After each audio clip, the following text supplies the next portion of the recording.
कुमारी अंशुमाला। कितने दिन से यहाँ पढ़ाई कर रहे हैं? 10 महीना। ये तो जैव प्रक्रम किसे कहते हैं? जैव प्रक्रम एक ऐसे जीवित शरीर में होने वाली वे सभी प्रक्रियाएं जैव प्रक्रम कहलाती हैं जो जीवन के लिए आवश्यक होती हैं। कास्टिक सोडा का रासायनिक सूत्र क्या होगा? NaOH। NaOH। आपका आंचल कुमारी। कौन से क्लास में? 9th में। 9th में। विज्ञान किसे कहते हैं? सावधानी पूर्वक और क्रमबद्ध तरीके से किए गए प्रयोगों और परीक्षणों द्वारा प्राप्त ज्ञान को विज्ञान कहते हैं। क्या नाम हुआ आपका? स्वाति संगम। सर कौन कौन सा सब्जेक्ट पढ़ाते हैं? सर हिंदी और जीव विज्ञान और रसायन शास्त्र। हिंदी। तो हिंदी में वर्ण किसे कहते हैं? वर्ण वर्ण उस मूलधनी को कहा जाता है जिसका खंड या टुकड़ा नहीं किया जाता है। आपका? सत्यम कुमार। किसे कहते हैं संधि? दो वर्णों के मेल से जो विकर्ण उत्पन्न होता है उसे संधि कहते हैं। किसी को पता है महात्मा गांधी का जन्म कब हुआ था? चलिए, और कब हुआ था? क्या नाम हुआ आपका? मेरा नाम निशु कुमारी है और महात्मा गांधी जी का जन्म 2 अक्टूबर 1869 silent everyone, don't talk to each other. Porbandar Gujarat में हुआ था। महात्मा गांधी जी का जन्म 2 अक्टूबर 1869 ईस्वी को पोरबंदर गुजरात में हुआ था। पोरबंदर गुजरात में हुआ था। पोषण किसे कहते हैं? पोषण की एक ऐसी विधि है जिसमें कोई जीव भोजन ग्रहण करता है जिससे शरीर की रचना टूट फूट की मरम्मत एवं अन्य जैविक क्रियाएं संपन्न होती है, उसे पोषण कहते हैं।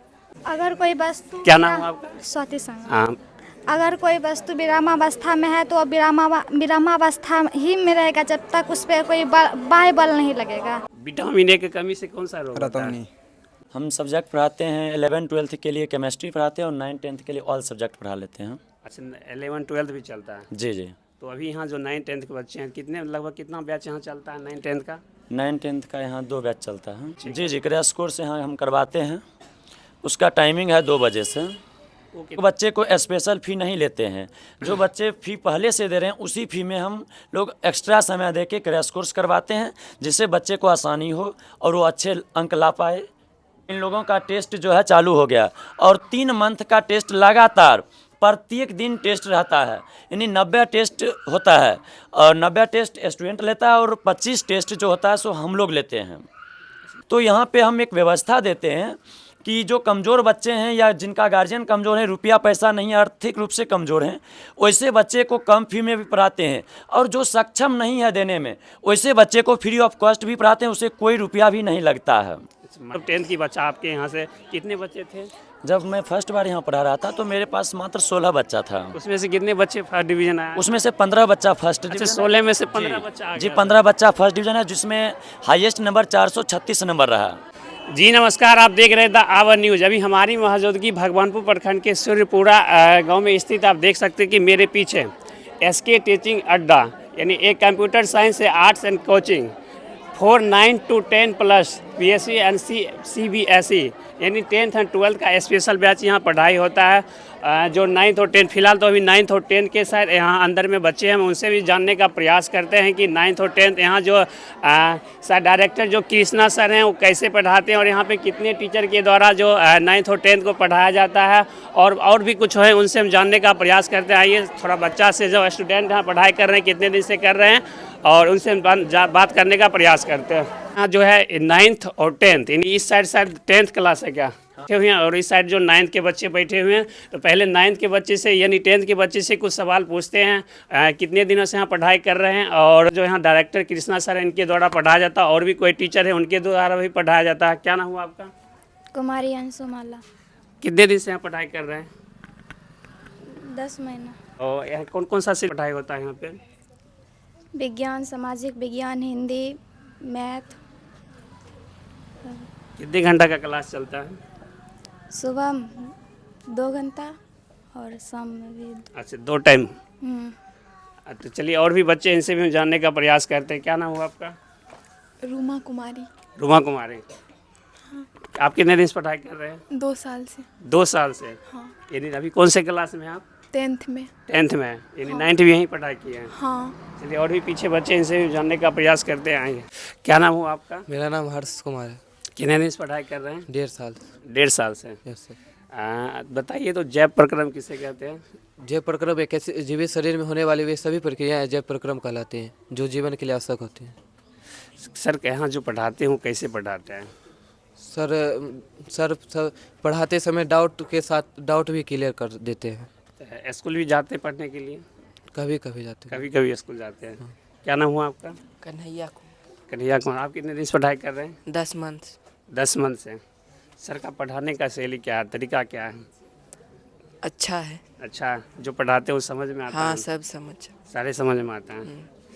बताइए तो कास्टिक सोडा का रासायनिक सूत्र क्या होगा? NaOH। NaOH। चलिए देख सकते हैं काफ़ी बच्चे लगभग यहाँ सभी जो बच्चे हैं 9th और 10th हैं, यानी काफ़ी लगभग 1 साल से सभी पढ़ाई कर रहे हैं, कोई 2 साल से भी पढ़ाई कर रहे हैं। आपका क्या नाम है? मेरा नाम आदर्श कुमार। कौन सी क्लास में पढ़ते हैं? हम 10th में पढ़ते हैं। आप 10th में पढ़ते हैं। यस। किसी को याद है विज्ञान किसे कहते हैं? किसे कहते? क्या नाम हुआ आपका? आंचल कुमारी। कौन से क्लास में? 9th में। 9th में। विज्ञान किसे कहते हैं? सावधानी पूर्वक और क्रमबद्ध तरीके से किए गए प्रयोगों और परीक्षणों द्वारा प्राप्त ज्ञान को विज्ञान कहते हैं। क्या नाम हुआ आपका? स्वाति संगम। सर कौन कौन सा सब्जेक्ट पढ़ाते हैं? सर हिंदी और जीव विज्ञान और रसायन शास्त्र। हिंदी। तो हिंदी में वर्ण किसे कहते हैं? वर्ण वर्ण उस मूलधनी को कहा जाता है जिसका खंड या टुकड़ा नहीं किया जाता है। वेरी गुड, बैठ जाइए। और भी बच्चे हैं कितने? आपको याद है किसी को संधि किसे कहते हैं? किसे कहते? क्या नाम हुआ आपका? सत्यम कुमार। किसे कहते हैं संधि? दो वर्णों के मेल से जो विकर्ण उत्पन्न होता है उसे संधि कहते हैं। चलिए बहुत अच्छा। और भी बच्चे इसे भी जानने का प्रयास करते हैं। किसी को पता है महात्मा गांधी का जन्म कब हुआ था? चलिए, और कब हुआ था? क्या नाम हुआ आपका? मेरा नाम निशु कुमारी है और महात्मा गांधी जी का जन्म 2 अक्टूबर 1869 silent everyone, don't talk to each other. Porbandar Gujarat में हुआ था। महात्मा गांधी जी का जन्म 2 अक्टूबर 1869 ईस्वी को पोरबंदर गुजरात में हुआ था। पोरबंदर गुजरात में हुआ था। Very good. और भी बच्चे इनसे भी कुछ सवाल पूछते हैं। पोषण किसे कहते हैं? पोषण की एक ऐसी विधि है जिसमें कोई जीव भोजन ग्रहण करता है जिससे शरीर की रचना टूट फूट की मरम्मत एवं अन्य जैविक क्रियाएं संपन्न होती है, उसे पोषण कहते हैं। वेरी गुड, बहुत अच्छे। 9th में एक और सवाल है, क्या प्रथम यानी न्यूटन का प्रथम गति का पहला नियम किनको पता है? क्या नाम है आपका? स्वाति संगम। हाँ। अगर कोई वस्तु विरामावस्था में है तो विरामावस्था ही में रहेगा जब तक उस पर कोई बाह्य बल नहीं लगेगा। बाइबल नहीं तो। हाँ। चलिए एक सवाल है आपसे, जैसे घर में रहते हैं, घर का भी काम करना पड़ता होगा, स्कूल जाते हैं? हाँ जाते हैं। स्कूल जाते हैं तो स्कूल और घर का भी काम करना पड़ता है, उसके बाद ट्यूशन आते हैं, ट्यूशन के बाद फिर पढ़ाई को कैसे मैनेज करते हैं एक साथ तीनों? कितना समय पढ़ते हैं घर पे? 2 घंटा। 2 घंटा में आप 9th का सारा सिलेबस कंप्लीट कर लेते हैं? नहीं मतलब याद वाद करते 2 घंटा और लिखते हैं। 2 घंटे तो मैनेज कैसे कर पाते हैं? स्कूल में कम से कम कितने घंटे रहते हैं? 6 घंटे। हाँ। फिर ट्यूशन कितने घंटा का है? 4 घंटा का। 4 घंटा 2 का। घंटा सुबह 2 घंटा शाम। 6 4 10 घंटा हुआ। फिर उसके बाद और घर का भी कुछ काम होता होगा, तो फिर पढ़ाई का कब समय मिलता है? मिलता है रात में मिलता है। रात में मिल जाता है? Yes sir. 2 घंटा में हो जाता है पूरा? नहीं मतलब याद करते हैं 2 घंटा और लिखते हैं। चलिए देख सकते थे सभी 9th और 10th के बच्चे थे। अब यहाँ के जो डायरेक्टर, इनसे भी हम जानने का प्रयास करते हैं कि यहाँ जो बच्चा, आप कितने दिन से यहाँ पढ़ाई मतलब पढ़ा रहे हैं और आप कैसे, आपका शिक्षा के क्षेत्र में शिक्षक बनने का मतलब कैसे ख्याल आया कि हमको पढ़ाना ही है? क्या नाम हुआ सर आपका?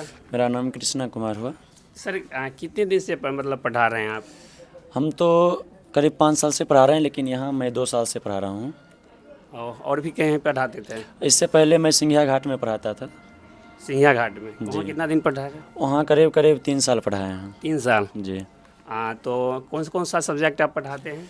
हम सब्जेक्ट पढ़ाते हैं 11 12 के लिए केमिस्ट्री पढ़ाते हैं और 9 10 के लिए ऑल सब्जेक्ट पढ़ा लेते हैं। अच्छा, 11 12 भी चलता है? जी जी। तो अभी यहाँ जो 9 10 के बच्चे हैं, कितने लगभग कितना बैच यहाँ चलता है 9 10 का? 9 10 का यहाँ 2 बैच चलता है। और कितने बजे से? एक सुबह में है 9 10 का समय 5 बजे से 5 से 7 है, और शाम में है 3 बजे से 5 बजे तक। 3 बजे से 5 बजे जी। और आप हिंदी और विज्ञान और मैथ, क्या केमिस्ट्री पढ़ाते हैं? जी जी। तो और भी सब्जेक्ट जो टीचर हैं वो? और भी टीचर हैं, जैसे मैथ पढ़ाते हैं सिकंदर सर, ठीक है, हिंदी संस्कृत और जो हैं चिंटू सर पढ़ाते हैं, और 11 12 के लिए भी सब अलग अलग सब्जेक्ट के अलग अलग टीचर हैं। यानी आप जो पढ़ाते हैं मॉर्निंग में जो बच्चे आते हैं, जो शाम में उनके लिए अलग टीचर है? मतलब उनके मैथ चलता है, साइंस चलता है, मतलब संस्कृत और हिंदी? जी जी। और तो अलग अलग सर हैं ना? जी। कितने टोटल सर हैं यहाँ पे? टोटल यहाँ पे 6 सर हैं। Total 6 sir. सर एक बात बताइए कि बच्चे को जैसे 10th में अभी तो 2-3 महीना के बाद इसका एग्ज़ाम होने वाला है, तो बच्चे में अच्छे अंक कोचिंग का सफल कोचिंग का क्या मतलब, अच्छे अंक लाना या उसके छात्रों को सर्वांगीण विकास करना मायने रखता है? देखिए अच्छे अंक मायने नहीं रखता है, क्योंकि अच्छे अंक लाने से विद्यार्थी और आगे बहुत पढ़ता बहुत नहीं भी पढ़ पाता है। इसलिए बच्चे के अंदर सर्वांगीण विकास चाहिए।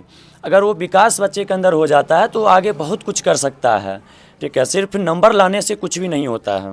अच्छा, एक बात बताइए, आप लोग का जैसे अभी बोर्ड का एग्ज़ाम होने वाला है, तो कोई घर से या फिर किसी के द्वारा दबाव भी बनाया जाता है कि नंबर अच्छा लाना है, इस प्रकार का कोई घर में पेरेंट्स के द्वारा दबाव भी बनाया जाता है? नहीं, दबाव नहीं बनाया जाता है ना? ये माइंड में नहीं रहता कि हमको फर्स्ट डिवीजन में भी अच्छा नंबर 400 450 टॉपर करना, ऐसा कोई माइंड में नहीं रहता, इस प्रकार का कोई दबाव? नहीं, ऐसा कुछ नहीं होता है। सर ये बताइए कि जैसे कुछ बच्चे कमज़ोर भी होते होंगे, जी जी। कुछ बच्चे जो बहुत तेज़ इंटेलिजेंट भी होते होंगे, तो फिर वो दोनों को एक साथ कैसे मैनेज करते हैं? जो बच्चे कमज़ोर होते हैं उन्हें घर पे बोला जाता है ज़्यादा मेहनत करने के लिए, उनको एक्स्ट्रा समय उनके लिए ज़रूरत है। अगर वो एक्स्ट्रा मेहनत नहीं करते हैं तो फिर कमज़ोर ही रह जाएंगे। बहुत यहाँ पे ऐसे भी बच्चे हैं कि लास्ट समय 1-2 मंथ बचा है फिर आता है बच्चा। वैसे बच्चे को हम कह रहे हैं कि घर पे आप यहाँ से ज़्यादा मेहनत घर पे कीजिए, क्योंकि घर पे आप जितना मेहनत कीजिएगा आप उतना आगे बढ़िएगा। यहाँ पे हम पढ़ाएंगे तो सभी को एक समान पढ़ाएंगे, उसके लिए अलग से तो क्लास में नहीं पढ़ा पाएंगे। लेकिन जब बच्चे घर पे पढ़ाएंगे, उससे कोई डाउट होगा तो वो बेहिचक कभी भी पूछ सकता है, उसको तुरंत सॉल्यूशन मिलेगा उसका। तो अभी जो ऐसे जब 2-3 मंथ बच्चा है तो बहुत कोचिंग में जो क्रैश कोर्स चलता है, तो क्या आप भी क्रैश कोर्स करवाते हैं 10th के बच्चे? जी जी, क्रैश कोर्स यहाँ हम करवाते हैं। उसका टाइमिंग है 2 बजे से। वो कितना घंटा का क्लास चलता है? वो आपका 2 घंटा का क्लास रहता है। तो उसका जो क्रैश कोर्स का स्पेशल उसका अलग फी रहता होगा, फिर इसी में करवाते हैं? नहीं, हम लोग बच्चे को स्पेशल फ़ी नहीं लेते हैं। जो बच्चे फ़ी पहले से दे रहे हैं उसी फ़ी में हम लोग एक्स्ट्रा समय दे के क्रैश कोर्स करवाते हैं, जिससे बच्चे को आसानी हो और वो अच्छे अंक ला पाए। तो पेरेंट्स के द्वारा कोई दबाव और भी आता है कि मेरे बच्चे घर पे नहीं पढ़ते हैं, ऐसा कुछ शिकायत सुनने को मिलता है पेरेंट्स के? हाँ, आता है शिकायत। वैसा उसको कैसे मैनेज करते हैं? फिर उसको बच्चे को समझाया जाता है और उनको गार्जियन को भी ध्यान दिया जाता है, क्योंकि देखिए सिर्फ टीचर अगर मेहनत करता है इससे बच्चे आगे नहीं बढ़ पाएगा। क्योंकि कोचिंग स्कूल में बच्चे 4 घंटा 5 घंटा रहेगा और घर पे रहेगा 20 घंटा बच्चा। तो इसलिए जो है टीचर के साथ साथ गार्जियन को भी अपने बच्चे पर ध्यान देना चाहिए कि हमें बच्चा पढ़ रहा है कि नहीं पढ़ रहा, देखना चाहिए। सिर्फ टीचर पे छोड़ देने से बच्चे नहीं पढ़ पाएगा, इसलिए इसमें गार्जियन का भी योगदान होना चाहिए। क्रैश कोर्स जो करवाते हैं उसमें क्या क्या करवाते हैं क्रैश कोर्स में? क्रैश कोर्स में हम लोग जो हैं ऑल सब्जेक्ट की तैयारी करवाते हैं, और ऑल सब्जेक्ट में जो है बहुत ही कम समय में और बहुत ज़्यादा मेहनत करके उस सबको आगे बढ़ाने का प्रयास करते हैं। जो बच्चे जैसे पीछे क्लास में अगर छूट गया तो हम प्रयास करते हैं कि वो भी बच्चा उसमें शामिल हो और जो छूटा हुआ उसको पूरा करे। टेस्ट होता है, आप लोग टेस्ट करवाते हैं? जी जी, टेस्ट भी होता है। कितने दिन पे टेस्ट लिया जाता है? टेस्ट मंथ में 1 मंथ में होता है टेस्ट, मंथली टेस्ट लेते हैं। और हम लोग लास्ट में जो है, लास्ट जैसे अभी समय है, कल से इन लोगों का टेस्ट जो है चालू हो गया और 3 मंथ का टेस्ट लगातार प्रत्येक दिन टेस्ट रहता है, यानी 90 टेस्ट होता है और 90 टेस्ट स्टूडेंट लेता है और 25 टेस्ट जो होता है सो हम लोग लेते हैं। 90 टेस्ट, जिसमें मानिए कि उसमें अगर कुछ बच्चा का कम नंबर आता होगा तो पेरेंट्स का कॉल आता होगा कि मेरे इतने दिन से बच्चे पढ़ रहे हैं लेकिन फिर भी कम नंबर आ रहा, तो उस चीज़ को कैसे मैनेज करते? जी जी, ऐसा तो होता है, बहुत गार्जियन का कॉल आता है कि बच्चे को नंबर कम है, तो हम प्रयास करते हैं कि वैसे बच्चे भी घर पे मेहनत करें और यहाँ भी मेहनत करें और अच्छे नंबर लाएं। सर ये बताइए कि आपको टीचिंग फील्ड में मतलब कैसे आना हुआ, क्या विचार आया? आप नौकरी भी कर सकते थे, जॉब भी कर सकते थे, लेकिन पढ़ाने का कैसे आया ख्याल? जी जी, ये रहा है ऐसा बात कि जब हम पढ़ाई खुद कर रहे थे तो इसका महत्व हम समझे कि पढ़ाई क्या है। और जब हम गांव में पढ़ रहे थे तो देख रहे थे बहुत सारे ऐसे बच्चे थे जो क्लास 10 तक पढ़ लेता था और उसके बाद उसका पढ़ाई नहीं हो पाता था। तो हमने सोचा कि नहीं, बच्चे को जागरूक करना चाहिए और अपने क्षेत्र और हर एक क्षेत्र के बच्चे को आगे बढ़ चढ़ के पढ़ाई में हिस्सा लेना चाहिए। और बहुत ऐसे भी स्टूडेंट होते थे जो कमज़ोर होते थे, तो यहाँ पे हम एक व्यवस्था देते हैं कि जो कमज़ोर बच्चे हैं या जिनका गार्जियन कमज़ोर है, रुपया पैसा नहीं है, आर्थिक रूप से कमज़ोर हैं, वैसे बच्चे को कम फी में भी पढ़ाते हैं। और जो सक्षम नहीं है देने में, वैसे बच्चे को फ्री ऑफ कॉस्ट भी पढ़ाते हैं, उसे कोई रुपया भी नहीं लगता है। मंथली मतलब रुपया लेते हैं या फिर एक साथ रुपया लेते हैं? गार्जियन को जैसे सुविधा होता है वैसे हम लोग करते हैं। इंस्टॉलमेंट? जी जी, जैसे सुविधा गार्जियन को लगे वैसे हम लोग तैयार रहते हैं। क्या लगभग पूरे टेंथ का क्या होगा आपका मंथली मतलब रुपया टोटल? ऐसे तो पूरे 10th का रुपया 6,000 से 7,000 होता है, लेकिन हम लोग जब वन टाइम पेमेंट बच्चे करते हैं तो 4,000 रुपया लेते हैं। वन टाइम में 4,000 रुपया जी। लेते हैं। और क्या क्या चुनौतियाँ आता है सर पढ़ाने में बच्चे को? चुनौतियाँ तो बहुत आती है यहाँ पे।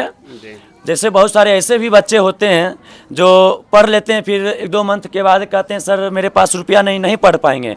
तो हम प्रयास करते हैं कि देखिए रुपया कोई बड़ा चीज़ नहीं है, आप किसी तरह पढ़िए, रुपया नहीं भी है कोई बात नहीं, आप पढ़ने के लिए आइए, हम पढ़ाने के लिए हमेशा तैयार हैं और पढ़ाते रहेंगे। और शिक्षा के क्षेत्र में हमेशा मेहनत करते रहेंगे और आगे बढ़ाते रहेंगे लोगों को। मैं बच्चे को अच्छे अंक लाने के लिए उसके पास मेंटली मतलब तनाव भी जरूर लाता होगा, वो फिक्स है उसका स्वास्थ्य, लेकिन उस चीज़ को बच्चे को कैसे आप मोटिवेट करते हैं?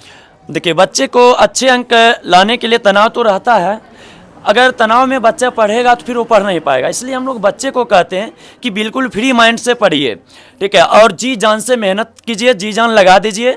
हम और आप जब दोनों मिलकर मेहनत करेंगे तो आगे ज़रूर बढ़ेंगे।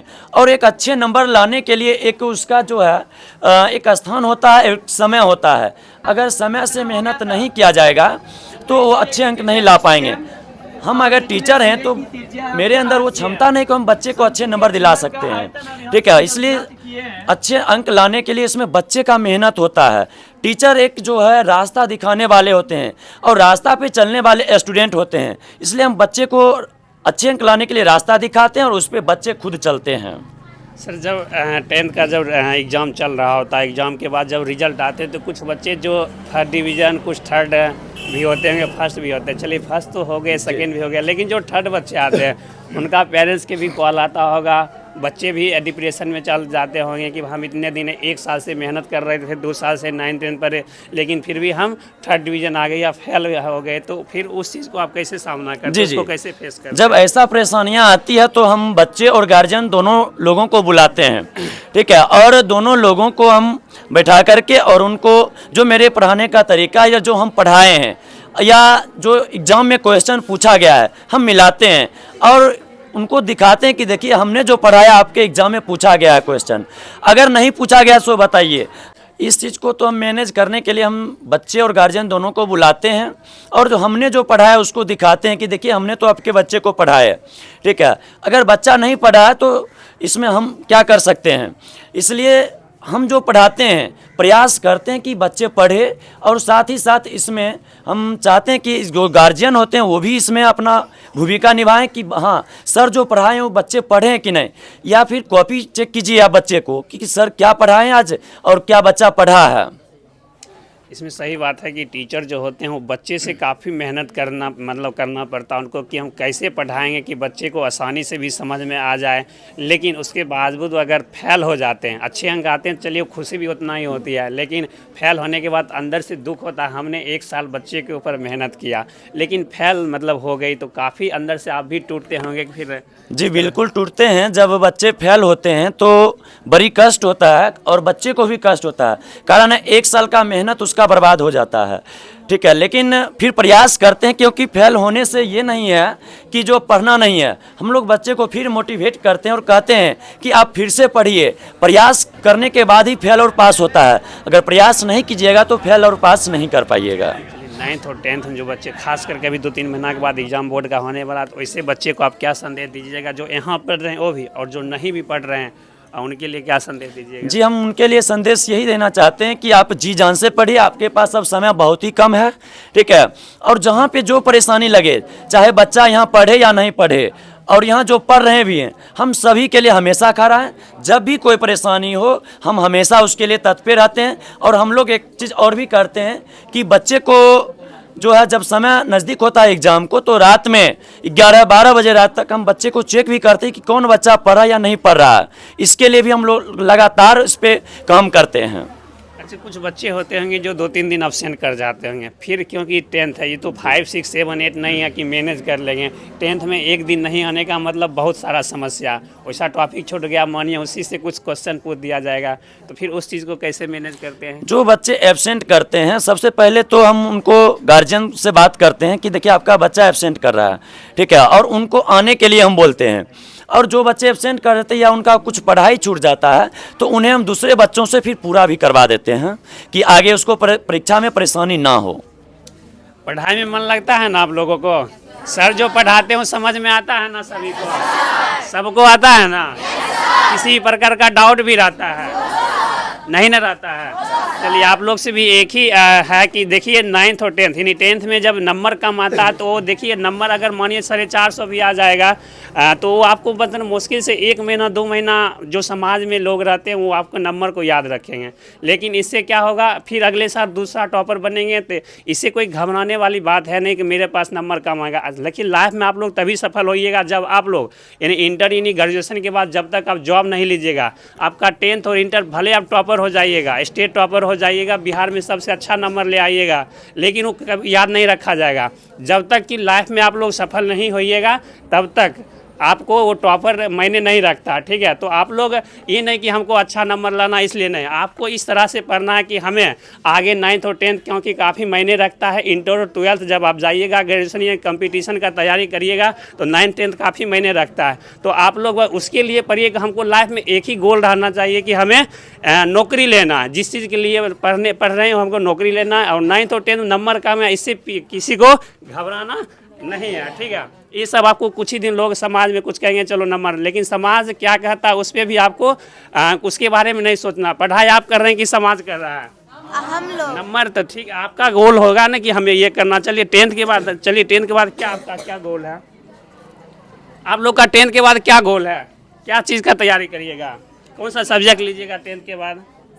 साइंस लीजिएगा। आगे सबका लक्ष्य होगा ना कुछ अपना अपना क्या बनना है कर, मतलब 10th के बाद क्या क्या चीज़ का लक्ष्य आप लोग का? कुछ अभी से माइंड सेट होगा ना हमें इस फील्ड में डॉक्टर या फिर अलग चीज़ में जॉब करना है, बिहार पुलिस बनना है, बहुत सारे आते हैं, तो क्या क्या माइंड सेट आपका अभी से? टीचर बन। उस हिसाब, क्योंकि देखिए जब इंटर पास कर जाइएगा, ग्रेजुएशन पास कर जाइएगा, उसके बाद गोल रखिएगा तो एक अलग हो जाता है। लेकिन अभी से अगर आपका गोल है कि हमें डॉक्टर बनना, फिर उस तरह से तैयारी भी अभी से ही किया जाता है। ये नहीं कि जब हम इंटर ग्रेजुएशन पास करेंगे फिर तैयारी करेंगे तो वैसे स्टूडेंट को काफ़ी समय लगता है। लेकिन जिस बच्चे का अभी से माइंड सेट रहता है वैसे बच्चे को थोड़ा जल्दी मतलब सफलता मिल जाती है। मतलब किस फील्ड में जाना है? मतलब ग्रेजुएशन के बाद टीचर में जाना है। आप लोग को किस में जाना है, किस फील्ड में कुछ सोचे हैं? अभी तो नहीं सोचे हैं 10th के बाद। नहीं सर, 10th के बाद कौन सा सब्जेक्ट, कॉमर्स या साइंस या फिर क्या आर्ट्स?